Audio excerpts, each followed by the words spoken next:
Bir həyat hekayəsi. Sevinci, kədəri, problemi və həyat təcrübəsi ilə dolu olan təsirli və ibrətamiz bir həyat hekayəsi. Hər insanın özünə məxsus bir həyat hekayəsi var. Müxtəlif həyat hekayələrini dinləmək üçün 96.9 tezliyində Marnoli Radiosunun canlı efirində Rübabə Muxtarovanın təqdimatında çərşənbə axşamı saat 12:00-da dinləyə bilərsiniz.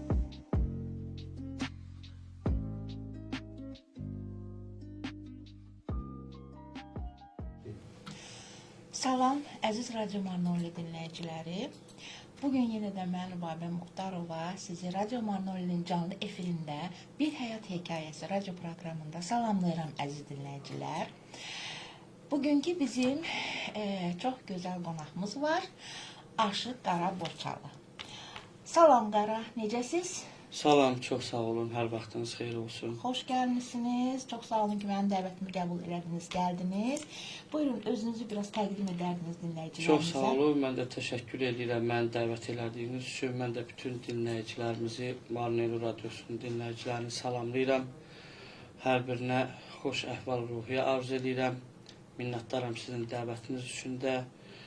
Həmişə evimiz obamız var olsun. Bu gözəl mədəniyyəti ki, belə yaşadırsınız, bu Borçalı deyiləndə mütləq şəkildə aşıqlıq yada düşür.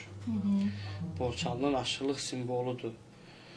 Və bu gözəl simbolu və bu gözəl adət-ənənəni yaşadırsınız. Sizə bir daha təşəkkür edirəm. Həm bütün aşıqlar adından, həm xalqımız adından. Çox sağ olun. Qara, biraz uşaqlığınızdan danışa bilərsinizmi?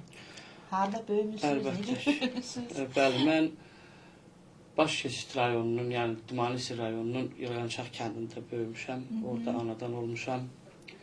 Orada doğulub hardasa 9-cu, 10-cu sinifə qədər orta məktəbi orada oxumuşam. Daha sonra 2-ci Kösalı Kür üstündə oxumuşam. Həm İslam mədrəsəsi oxumuşam, həm də orta məktəbi orada davam elətdirmişəm. Ondan sonra da universitetə qəbul olmuşam. Bursa Uludağ Universitetinin İlahiyyat fakültəsinə qəbul olmuşam.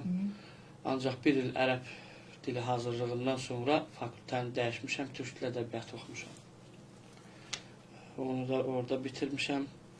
Gəlmişəm, ancaq ixtisasımla əlaqəli sadəcə belə deyim ki, mən şeir yazanda mənə kömək olur. Lap yaxşı, özünüz də şeir yazırsınız da. Bəli, mənim 4 dənə kitabım çap olunub. İnşallah yaxın zamanlarda da 5 kitabım yenə işığınızı görəsidir, hazırlıq aşamasındadır. 5-ci kitabım gəlir inşallah. Hazırlıq. Sizə uğurlar. Çox sağ olun.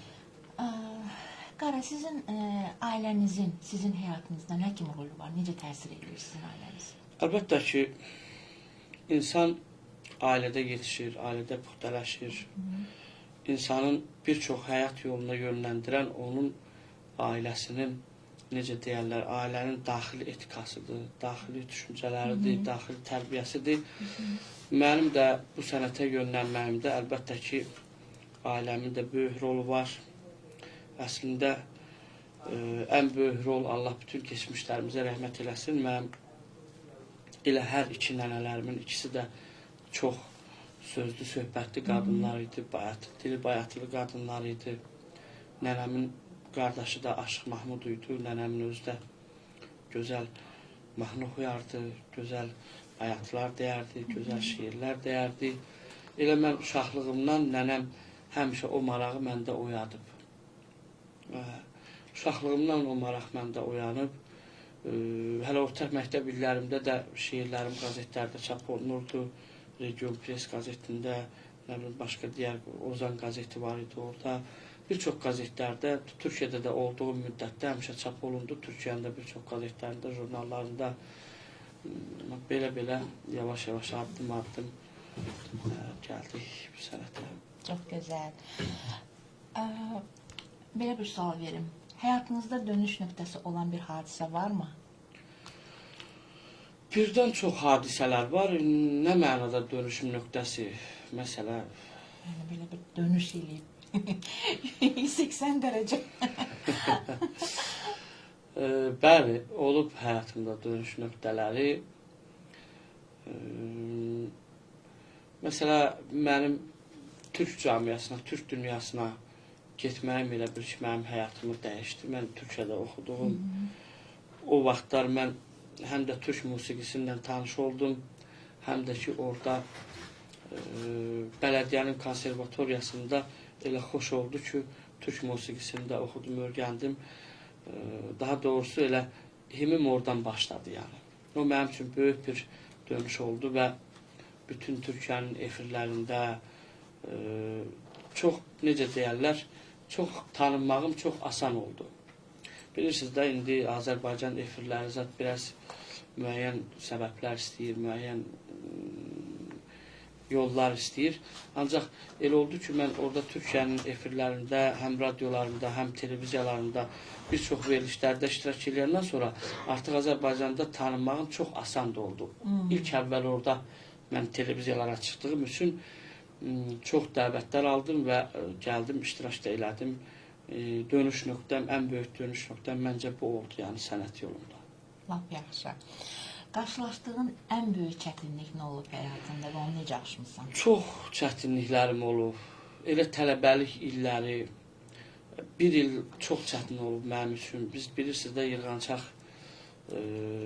ucqar bir kənddir. İnsanların yaşayışı da, dolanması da, qazancı da ancaq təsərrüfatı ilə bağlıdır. İlk bir il çox əziyyət çəkmişəm mən tələbəlik vaxtı. İşdə tapa bilməmişəm, işləyə də bilməmişəm, çünki yol iz tanımamışam. Daha doğrusu bir o qədər dili kamil bilməmişəm, türk dilini. Vaxtım da olmayıb. Bir il orada çox əziyyətlər, çox çətinliklər. Elə olub ki, mən 2 gündə bir dəfə yemək yemişəm, yəni elə bir vaxtlarda olub. Ən çətin anlarım o vaxt olub. Ondan sonra Allah'a şükür deyə, Allah qismət yetirdi. Sənətimlə mən orada böyük uğurlar qazandım. 17 ölkə gəzmişəm sənətimlə bərabər və Türkiyənin də ən az bir 45-50 şəhərində böyük festivallarda olmuşam, böyük dövlət adamlarıyla diplomlar almışam. Əlbəttə ki, inşallah indi televiziya proqramı olsaydı əvvəldən o diplomların çəkilişlərini bilərdiniz. Hamısı mənim bir otağım var kənddə, hamısı mövcuddur. Bunlar mənim üçün önəmli bir faktorlardır yəni. Verdiyin ən önəmli qərar həyatında nə olub? Elə aşıq olmaq. Çünki daha doğrusu atam, anam biraz cavan kadr olduğu üçün istədilər ki, həkim olum, başqa hər hansı bir ixtisasın sahibi olum. Amma talih həyat elə gətirdi ki, insanın peşəsini ruhu yetişdirir. Gördüm ki, mənim ruhum da qanla, iğni ilə, bıçaqla barışan bir ruh deyil. Ona görə də heç, necə deyim, heç bir an belə fikirləşmədim ki, həkimlik oxuyum. Əlbəttə, çox böyük, məsuliyyətli bir sənətdir. Ancaq mənim ruhum ona uyğun deyil. Mən uyğun deyiləm həkimliyə. Həkimlik olur bir sənətdir. Elə aşıqlıq olur. Lap yaxşı. Şeir yazmaqda səni nələr ruhlandırır? Əsas ilhamı sən nədən alırsan? Birinci, əlbəttə ki, mənim ilhamım bizim əlçatmaz ulu dağlarımızdır. Mən dağlar qoynunda böyümüşəm. Təbiətin uca zirvələrində böyümüşəm. Qayalardan xına yaxa-yaxa, dağlarda mal-heyvan otara-otara, elə o dağda, daşda, o dərələrdə oxuya-oxuya, öz-özümə deyinə-deyinə, qımqıma eləyə-eləyə elə böyümüşəm. Yəqin ki, mənə də ruh verən, əlbəttə əslində kökdə də var. Yəqin ki, amma mənə də ruh verən mənim elim obam, yurdum yuvam o uca dağlardır. Təbiətin gözəlliyidir. Lap yaxşı. Həyatınızda sizə ilham verən insanlar kimlər olub? Çox olub insanlar. Sevgi mənasında da olub, digər dost mənasında da. Əlbəttə ki, onsuz da Allah rəhmət eləsin, bütün keçmişlərə bizim ustadımız Aşıq xanlar var idi. O deyirdi ki, hər şeirin bir hekayəsi var. O hekayəni deməyəndə elə bir bəncə pulu qoymusan, onun çekini almamısan, o pul kimindir bəlli deyil. şeir də elədir. İndi hər şeirin bir mənası, yazılış səbəbi var. Səbəbsiz şeir yoxdur. Ona görə də əlbəttə mənim də çox ilham verən çox insanlar olub, çox şəxsiyyətlər olub. Olub ki, şairlərdən ilham almışam, olub ki, aşıqlardan almışam, olub ki, sevgidən almışam, dostdan, yoldaşdan almışam. Belə. İndi mənim Azərbaycan ədəbiyyatında nə qədər forma varsa, hamısından mənim şeirlərim var. Hər formada şeirlərim, xüsusən də həm şifahi xalq ədəbiyyatında, həm Azərbaycan qədim xalq ədəbiyyatında olan bütün şeir formalarında nümunə olaraq ən az 1-2-3 dənə şeirim var. Şeir ilhamdır, istedaddır, Allahın verdiyidir. Ədəbiyyatçı olmaq lazım deyil şeir üçün. Mən sadəcə ədəbiyyatı şeirlərimi düzəltmək üçün, bir çərçivəyə salmaq üçün oxudum. Ədəbiyyatın mənə bir dənə köməyi oldu. Bir də ki, Türk dünyasının şairlərini tanıdım. Bizim şairlərimizi daha yaxşı tanıdım, daha yaxşı öyrəndim. Lap yaxşı. Görürəm ki, sazınızla gəlmişsiniz. Bəli. Bəlkə bizə bir musiqi, bir aşıq havası çalırsınız. Baş üstə, mənim gözüm üstə, əlbəttə ki. Sizin xətrinizə mən bir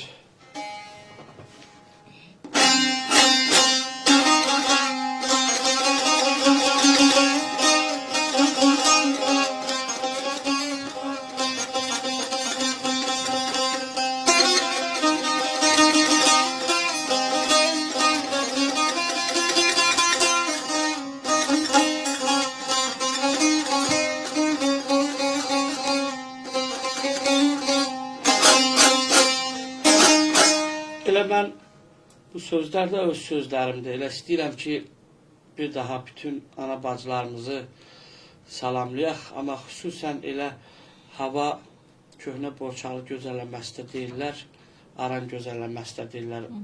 İfa eləyəcəyim havanın adına. Amma oxuyacağım şeir ana haqdadır, öz şeirimdir.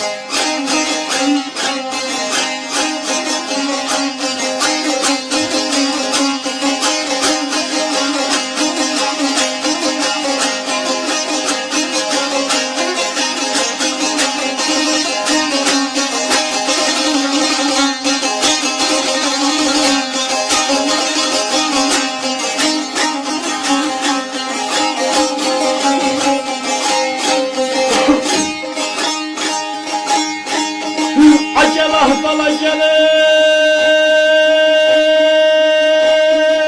şölləmə balaya.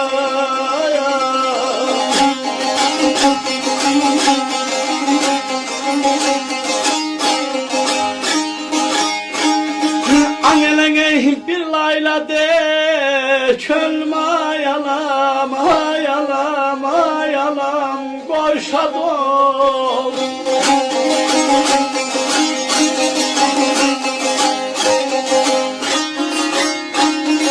Bir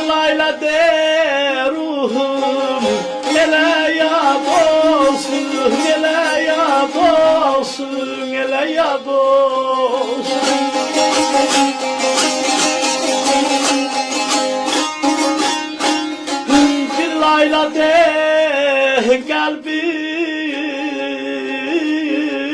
ateş olsun.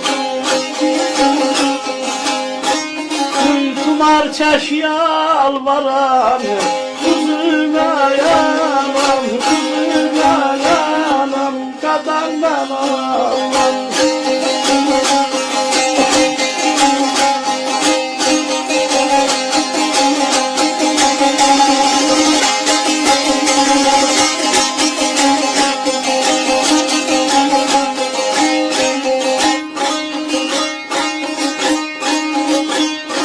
Layla çal, könlüm yenə şad olsun, başımı söykəyim dizine anam.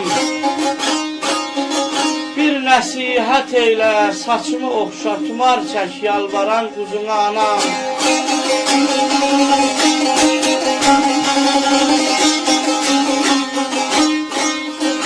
Nə sürmə çəkmədim, nə qələm boya, yanağın bənzəyir günəşə, aya, heç baxa bilmədim bir doya doya, qəm qırışı çökər üzümə anam.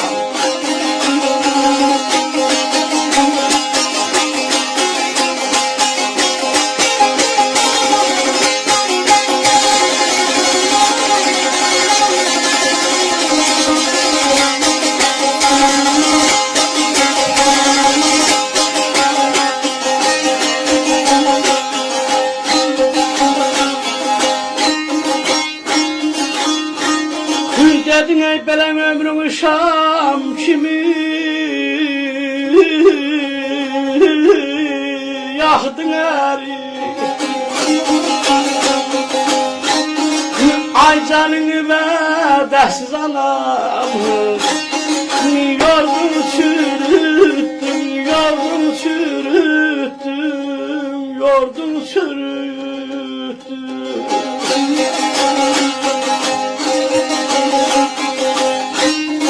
sen aşık kahrayı çetin büyüttün çok dözdün hayatın nazına yanam nazına yanam kadam memalim kadam memalim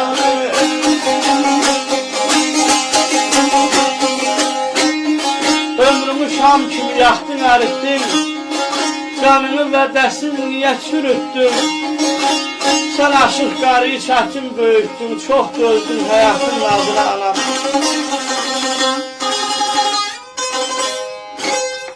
var olsun Çok bütün sağ olun. analarımız elə analarımıza da hədiyyə olsun bugün. Çox sağ olun, çox sağ olun. Qara, belə bir sual verim sizə. Həyatda ən çox dəyər verdiyiniz şey nədir? Həyatda ən çox dəyər verdiyim bir dənə şey var. O da insanlıqdır. Ən böyük dəyər əlbəttə ki, mən insanlığa verirəm. Millətindən, dinindən asılı olmayaraq. Məncə insanın insanlığı nə qədərdirsə də Allaha da inancı da o qədərdir. Ən də böyük dəyər verdiyim şey insanlıqdır. Lap yaxşı. Sizi ayaqda tutan əsas prinsip nədir? Məni ayaqda tutan əsas prinsip dediyim kimi həmişə istədiyim zirvəyə əlbəttə ki, çoxdan çatmışam, arzuladığım zirvəyə. Hal-hazırda o zirvəni qorumaq. Ən böyük istədiyim odur ki, əməklə, zəhmətlə, bu boyda, əziyyətlə bu zirvələrə gəlmişəm. Ən azından öz yerimi qorumaq. Ki, nə bilim, talihin işində başqa bir şey olmasın. Heç. Boş vaxtlarınızda nə ilə məşğul olmağı xoşlayırsınız? Vallah, nə ki Allah haqdır elə boş vaxtım olmur. Olanda da elə ancaq sazımla, ancaq qələmimlə daha çox məşğul oluram. Çünki günüz həmişə uzaqdan qonaqlarım gəlir, heç boş vaxtım olmur. Nə bilim, bir-iki dənə də tələbələrim var. Biraz da onlarla maraqlanıram. Vallahi elə nə ki düzü, axşam tərəfi də ki, Allah həmişə elimiz, obamız var eləsin, el şənlikləri, məclislər, bax belə. Lap yaxşı. Hal-hazırda nə ilə məşğulsan? Mən heç bir vaxt sənətimdən ayrı heç şeylə məşğul olmamışam. Nə ticarət bacarmıram, nə başqa bir iş bacarmıram. Əlimdən inanın ki, heç nə gəlmir. Yəni, elə uşaqlığımdan həmişə bu sənətdən qazancım olub deyə. Həmişə bu sənətdən gəlirim olub, belə necə deyərlər. Əlbəttə ki, insanın da yaşamaq üçün mütləq gəlir, mütləqdir. Həmişə bu sənətimdən qazandığım üçün heç başqa bir işlərə meylim olmur. Belə olandan bu günə qədər həmişə ancaq sənətimdən. Lap yaxşı. Gələcək üçün hansı planlarınız, arzularınız, məqsədləriniz var? Əlbəttə ki, arzular bitməz. İnsan son nəfəsində belə 1 dəqiqə, 5 dəqiqə yaşamağı arzu edir. Arzular da çoxdur, istəklər də çoxdur, məqsədlər də çoxdur. Nə bilim, yəni, qismət, o boyda arzular var ki, amma əlbəttə ki, ən böyük arzum, mən istəyirəm ki, elimizdə, obamızda həmişə sənətimi qoruyum, sənətimi yaşadım və bu sənətimi davam elətdirim. Ən böyük arzum budur ki, gələcəyə bu sənətimi çatdırım. Yəni, bu sənəti gələcəkdə bilsin, şükür Allaha, indi böyük dönüş var saza sözə, bir aralar biraz ləngidir. O hər 100 ildə olan işdir. O hər əsrin içində bir neçə il, 10 il, 15 il, 20 il, bax belə bu sənətin ləngiməyi mütləq şəkildə olub. Amma indi Allaha şükür, hal-hazırda saza dönüş gözəldir. Lap yaxşı. Bax, belə bir sual verim sizə. Sizcə şeir, musiqi insanın ürəyindəki yaranı sağalda bilərmi? Bəli. Atalarımızın da gözəl bir sözü var. Deyir ki, bıçaq yarası sağalar, söz yarası sağalmaz. Elə ruhu yaralayan da sözdür, ruhun təbibi Loğman da sözdür. Sözün sağaltmayacağı, sözün qırdığı könül bərpa olunmur. Sözün aldığı könül də qırılmır. Ona görə söz çox böyük bir hikmətdir. Ulularımızdan, tariximizdən bəri. Sözdən böyük təbib Loğman yoxdur məncə. Lap yaxşı. Geriyə dönsəydiniz əgər, məsələn, belə bir şans verilsəydi sizə, nəyi fərqli edərdiniz həyatınızda? Geriyə dönsəydim. Bu biraz maraqlı sual oldu. İnanın ki, mən həyatımdan razıyam. Hər hansı bir peşmançalığım olmayıb, Allah'a şükür. Ellər gəzmişəm, obalar gəzmişəm, oymaqlar gəzmişəm. Həmişə saz sinəmdə başda oturmuşam, başda durmuşam. Yəni, peşman olduğum hər hansı bir şey yoxdur ki, oraya geri qaydım. Elə məncə belə gənə belə yaşayardım, belə olardı. Lap yaxşı. Belə bir sual verim sizə. Məsələn, siz özünüz də gəncsiniz də, təbii ki, amma özünüzdən gənc nəslə nə məsləhət görərdiniz, nə tövsiyə edərdiniz? Bu ən gözəl sualdır. Məndən soruşsanız 90 yaşım var. Çünki doğrudan mən uşaqlığımı yaşamamışam. Gəncliyimi yaşamamışam. Sənətimlə bağlı olaraq cəmaət gedib top oynayanda mən saz əlimdə məclis oxumuşam. Yəni mənim vaxtım olmayıb ki, gedəm o topu mən də oynayam. Nə bilim, cəmaət uşaqlıq eləyəndə mən onu eləyə bilməmişəm. Çünki bu sənətə uşaq yaşımdan gəlmişəm. Və bu sənətə uşaq yaşımdan gəldiyim üçün də ancaq sənətimlə məşğul olmuşam. Və bunun xaricində gələcəyimizə, gələcək nəslə keçmişinə yaxşıya çıxmağı tövsiyə eləyərdim. Çünki hər şey himin üstə qurulur. Himsiz hər şey ya uçur, ya yıxılır, ya dağılır. Ona görə heç bir vaxt keçmişlərini unutmasınlar. Müasirlik fərqli bir şeydir. Müasir o deyil ki, keçmişi unutsun. Müasirlik keçmişin üstünə qoyulan təməli möhkəmləşdirə ucaldan bir termildir. Müasirlik o deyil ki, öz mədəniyyətindən uzaqlaşsın. Müasirlik o deyil ki, öz elində, obasında, xalqında milli mentaliteti qorumasın. Mən arzu edirəm gənclərimizə ki, nə qədər keçmişə yönəlik, düşüncəli olarlarsa, nə qədər keçmişi qoruyarlarsa, gələcəkdə çox başarılı olarlar. Həmişə gələcəkdə uğurlu olarlar. Çünki daşın üstə him olmaz. Himi gərək qazasan, möhkəmləşdirəsən. İndi 3-5 gün gedib Avropada, başqa Avropa ölkələrində gəlib, indi burada Avropalı kimi yaşaya bilməzsən. Bura Gürcüstandır, burada bizim tariximiz olub.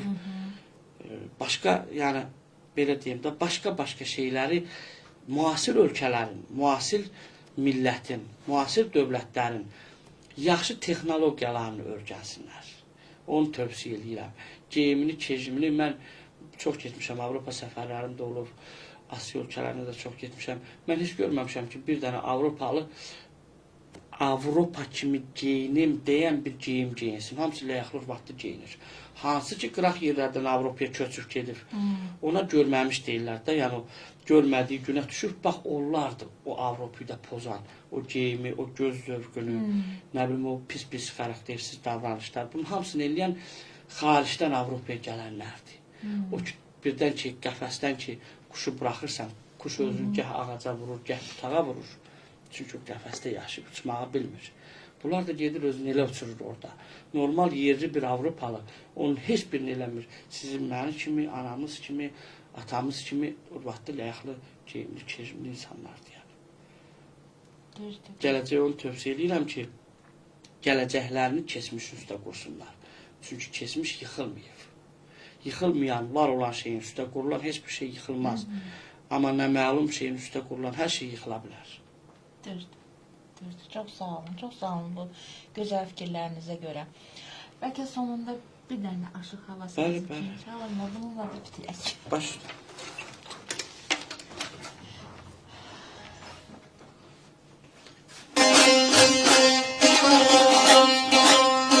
Elə Borçalıdan söhbət açdıq. Mənim də elə Türkiyədə, Ankara şəhərində yazdığım bir Borçalım şeiri var idi. Elə istəyirəm o şeiri də oxuyam.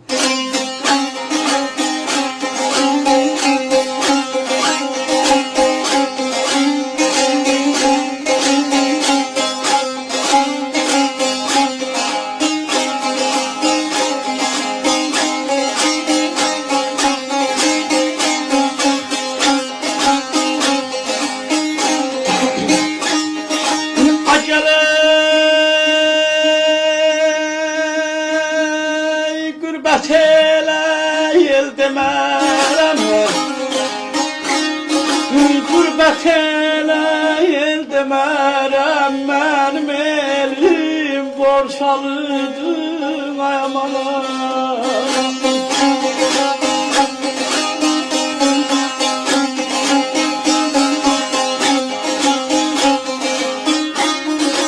Abala hər laləyə gül demərəm, hər laləyə gül demərəm, mənim gülüm Borçalıdır, ay qadan alım, ay qadan alım, of qadan alım.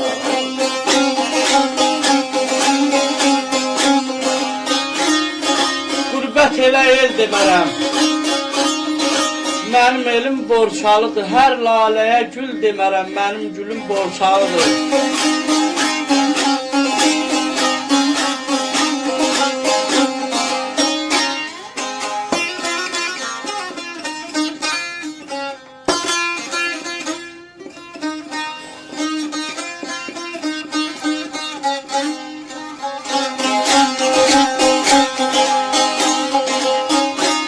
Neçə ellər gördü gözüm, yoruldu gəzməkdən dizim, budur mənim şərəf sözüm, son yol uzun Borçalıdır.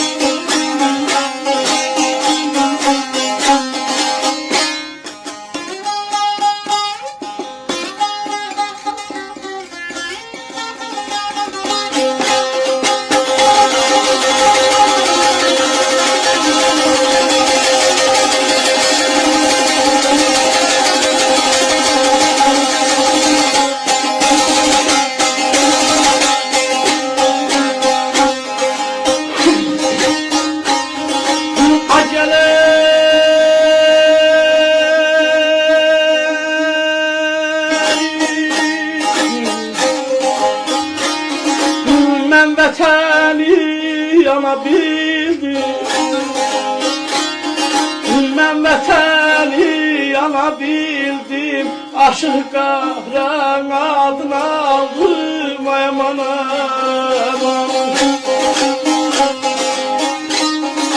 Aya dellərin şairin oldum, ya dellərin şairin oldum, yazan elim Borçalıdır, lay la lay la lay la lay la aman aman.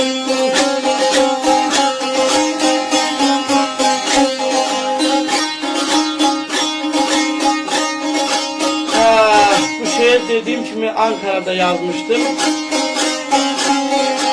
Çox böyük bir kitab təqdimatım oldu. Qürbətdən Vətənə adlı kitabımın doğrudan orada istəyərdim ki, o təqdimat Borçalıda olsun. O qədər izdihamlı bir təqdimat. Ona görə elə belə küsən kimi elədim, ona görə elə dedim. Mən vətəni ana bildim, aşıq qara adını aldım, yad ellərin şairi oldum, yazan əlim Borçalıdır. Allah elimizi obamız var eləsin. Türkiyədə bizim vətənimizdir, yurdumuzdur, qardaş ölkəmizdir. Ulularımız bir olub, millətimizdir. Allah orayı da şen eləsin. Çox sağ olun, çox sağ olun. Bir daha Qara, yəni bu səmimi söhbət üçün sizə təşəkkürümü bildirirəm. Bir daha yenə də deyirəm, dəvətimi qəbul edib gəldiyiniz üçün minnətdaram. Çox sağ olun. Mən də təşəkkür edirəm, sağ olun. Allah sizi var eləsin, arzu edirəm həmişə səsiniz radiodan gəlsin. Sağ olun. Aşıqlarımızın sazından, şairlərimizin sözündən. Allah elimiz obamız var eləsin. Həmişə elimizin obamızın qulağında saz səsi, söz ruhu olsun. Çox sağ olun, təşəkkür. Bəli, əziz Radio Marnoli dinləyiciləri, bugünkü bir həyat hekayəsi radio proqramının qonağı Aşıq Qara Borçalı idi. Sağ olun, əziz dinləyicilər, gələn görüşlərdə görüşənədək sağ olun, sağlıqla qalın. Bir həyat hekayəsi, sevinci, kədəri, problemi və həyat təcrübəsi ilə dolu olan təsirli və ibrətamiz bir həyat hekayəsi. Hər insanın özünə məxsus bir həyat hekayəsi var. Müxtəlif həyat hekayələrini dinləmək üçün 96.9 tezliyində Marnoli Radiosunun canlı efirində Rübabə Muxtarovanın təqdimatında çərşənbə axşamı saat 12:00-da dinləyə bilərsiniz.